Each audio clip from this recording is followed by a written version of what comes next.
राधे राधे भक्तों, आज हम सुन रहे हैं कार्तिक महात्म अध्याय 30 और 31।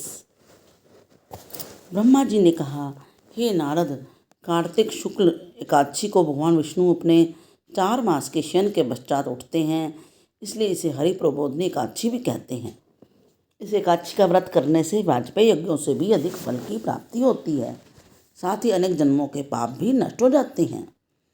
चातुर्मास्य का जो व्रत होता है वह इसी दिन समाप्त हो जाता है। इस दिन व्रत करने वाला यदि ओम नमो भगवते वासुदेवाय मंत्र का जप तथा रात्रि को जागरण करे तो उसे वर्ष की सभी एकादशियों का फल प्राप्त हो जाता है। इस एकादशी का व्रत सभी प्रकार की सिद्धियां और अंत में मोक्ष प्रदान करने वाला है। भगवान विष्णु की विशेष पूजा और देवताओं के जागने के उपलक्ष्य में समारोह भी करना चाहिए। इस व्रत के साथ भीष्म पंचक व्रत करने वाले तो प्रभु के विशिष्ट प्रिय पात्र बन जाते हैं। भीष्म पंचक व्रत कार्तिक शुक्ल एकादशी से प्रारंभ होकर पूर्णिमा को समाप्त होता है। इस दिन ऋषि व पितृ तर्पण करना चाहिए। भीष्म पंचक व्रत में वसु के अवतार शांतनु नंदन चंद्रवंश में उत्पन्न व्याघ्र पद गोत्र संस्कृत प्रवर संतति रहित गंगा के पुत्र सत्यव्रत धारण करने वाले आजन्म ब्रह्मचारी भीष्म जी का प्रतिदिन तर्पण करने से वर्ष भर के पाप नष्ट हो जाते हैं। भीष्म पंचक व्रत करने वाला पूर्णमासी और प्रतिपदा को खीर का भोजन ब्राह्मणों को कराए तथा शक्ति दान दक्षिणा देकर उन्हें संतुष्ट करे और तत्पश्चात स्वयं भी भोजन करे। चातुर्मास्य व्रत करने वाले व्यक्ति इन 4 मासों में जिन वस्तुओं का त्याग करते हैं वे भी आज के दिन अपना चातुर्मास्य पूर्ण करके दोबारा उन वस्तुओं को पुनः प्रयोग प्रारंभ कर सकते हैं। 88,000 ऋषि मुनियों से सूर्य जी ने आगे कहा, हे ऋषियों, कार्तिक शुक्ल द्वादशी को ध्वजारोपण करने से संपूर्ण पाप नष्ट हो जाते हैं। चारों वर्ण ब्राह्मण क्षत्रिय वैश्य व शूद्र में से जो कोई भी भगवान के मंदिर में झंडियाँ लगाता है वह ब्रह्मा जी और अन्य देवताओं द्वारा सम्मानित होकर विष्णु लोक को प्राप्त होता है।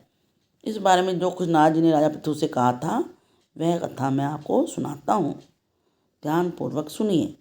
देवर्षि नारद जी ने कहा, हे राजन, इस संबंध में एक अत्यंत प्राचीन इतिहास है, सुनो।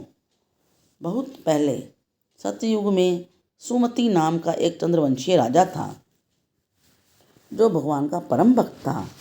सप्तद्वीपों में उसका शासन था।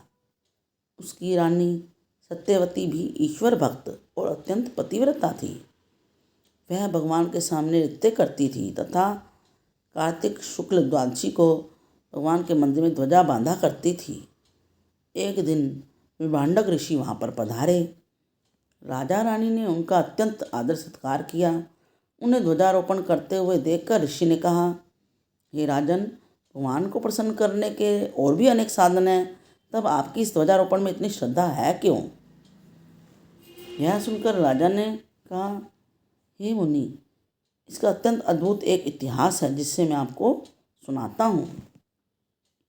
राजा ने कहा, पूर्व जन्म में मेरा नाम मालिनी था। मैं ब्राह्मण होकर भी द्वेषी, कुकर्मी, महापापी और वैश्यागामी था। इन कुकर्मों के कारण मेरे बंधु बांधवों ने मुझे घर से निकाल दिया। इसके पश्चात वन में जाकर मैं एक टूटे फूटे विष्णु मंदिर में रहने लगा। मैं वन में जीव जंतु तथा मृग मारकर अपनी उदर पूर्ति किया करता था। एक दिन विंध्याचल पर्वत पर रहने वाली कोकलिनी नाम की एक निषाद कन्या, जिसने अपने पति को मार दिया था, भूख से व्याकुल होकर वहाँ आई, मेरे पास रहने लगी। संयोगवश कार्तिक शुक्ल द्वादशी को हमने एक कपड़े को बांधकर झंडी सी बनाई थी और दोनों मदिरा पीकर झंडी हाथ में लिए सारी रात भगवान की मूर्ति के सम्मुख नृत्य करते रहे।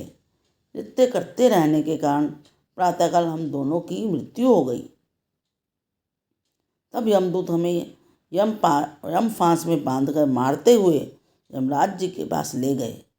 उसी समय विष्णु भगवान के दूत विमान लेकर वहाँ आ गए और यमदूतों को धिक्कारते हुए बोले कि तुम सिर्फ पापियों को यमपुरी ले आ सकते हो, धर्मात्माओं को नहीं। इस पर यमदूत भी क्रोधित होकर बोले कि ये दोनों तो महापापी हैं, जीवन भर इन्होंने एक भी पुण्य कार्य नहीं किया है, इसी कारण हम इन्हें यमपुरी ले जा रहे हैं। तब विष्णु पार्षदों ने कहा कि यह अत्यंत खेद की बात है कि तुम्हें धर्म अधर्म का तनिक भी ध्यान नहीं है। यह ठीक है कि जीवन भर ये पाप कर्मों में लिप्त रहे हैं, परंतु कार्तिक शुक्ल द्वादशी को इन्होंने भगवान के मंदिर में ध्वजारोपण तथा नृत्य और गायन किया है। इससे इनके संपूर्ण पाप नष्ट हो गए हैं। अतः ये विष्णु लोक जानने के अधिकारी हैं, भले ही इन्होंने अनजाने में ये सब कार्य किया है। इसके पश्चात विष्णु पार्षद हमें विमान में बिठाकर विष्णु लोक में ले गए। अपनी कथा समाप्त करते हुए राजा सुमति ने कहा, पूज्य ऋषिवर, अनजाने में ध्वजारोपण का ऐसा फल है तो श्रद्धापूर्वक ध्वजारोपण करने का कितना फल होगा, उसका तो वर्णन ही नहीं किया जा सकता। इतनी कथा सुनकर विभांडक ऋषि तप करने चले गए। इति कार्तिक माहत्म्य अध्याय 30 और 31 समाप्तम। Please like, share and subscribe. Hare Krishna Krishna Krishna Hare Hare, Hare Ram Ram Ram Hare Hare.